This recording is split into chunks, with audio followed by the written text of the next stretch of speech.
Okay, so today I'm looking at the Eibach Spacers. These are from my good friends at G&M/Havoc, or whatever they are now. Tom and Mike. In the 5mm spacer kit, you get some longer wheel studs. You get a Pro-Spacer DVD. I'm not exactly sure what's on it. I'll have to check that out later. You get some very nice 5mm spacers that there's a lip on them. We're going to find out about that here soon too. And you get a gray box. Pretty awesome stuff. So what I'm going to cover today is how to install the wheel studs and how to install the spacers, and basically their fitment and how well they go. So we'll start with that right now. Now the things you're going to need to do this installation is a 3-pound sledgehammer, a tire iron, some washers, and wheel lug. I don't have one on me right this second. I'm gonna have to go find one. The 3-pound sledgehammer is for knocking out the old studs. Now I've already gone and knocked all mine out, but essentially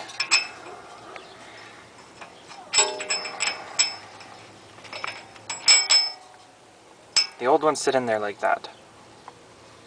And you take the sledge and you give them a nice little, and they pop out.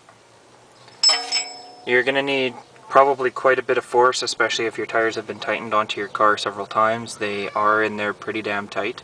You're going to want to remove your brake rotor as well as your calipers and pretty much your tire and everything else that could get in the way before you do this.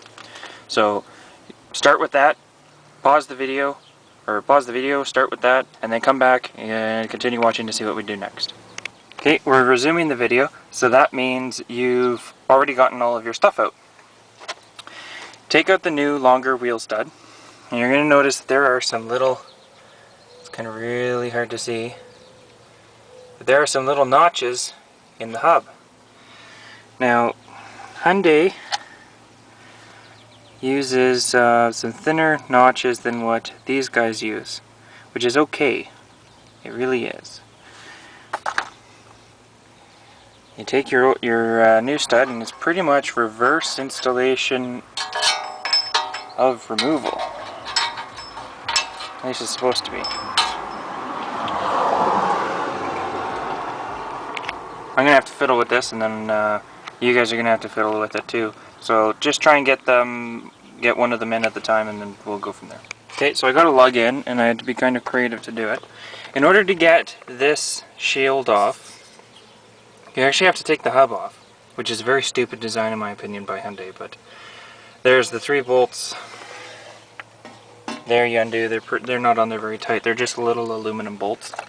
And what I did was I wiggled this down, made a little hole, and slipped the bolt through. I'm going to have to do that 4 more times. And just put in there nice and tug. Next you're going to want your washers.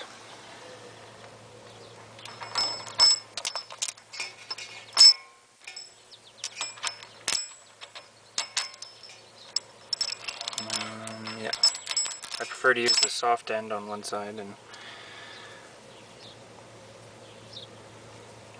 hard end on the other. And take, if you've got some new lugs, use your old lugs, don't use your new lugs.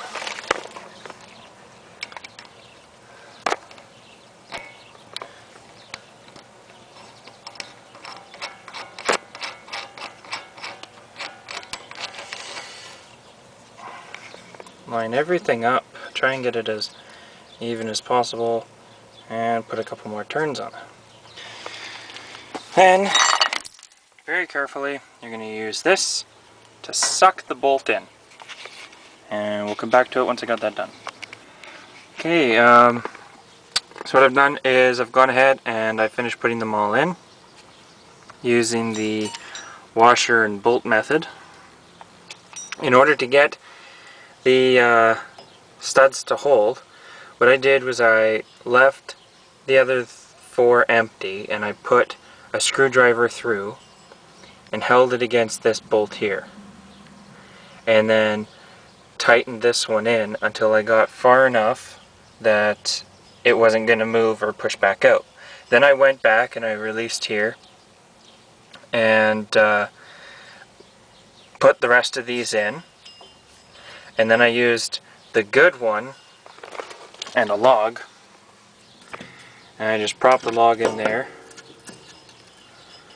and used it to tighten them all down. And as I went through one by one, just kept moving the log to the next one, and then to the next one, and then to the next one. To get it undone, just move the log to the other side, twist it back, and then undo it. Pretty straightforward, pretty simple. If you don't have access to a log, a 2x4 or something else will work too, just as long as it can prop against one of these studs. You won't bend them. You'd have to do a pretty heavy duty job to bend them. If you happen to have a stud inserter, go ahead, use that by all means. I mean, it's a lot faster and less grunt work than what I just did. Then you basically do everything in reverse to put everything back together. And then you slap on the rotor. Well, that's what we'll do next. Just slap the rotor back on and put on the spacer.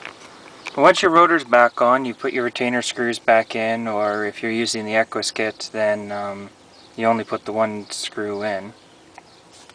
Then you get your spacer.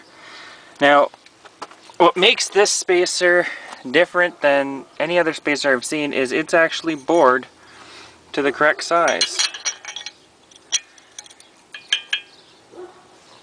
It doesn't need any plastic rings. It just sits there.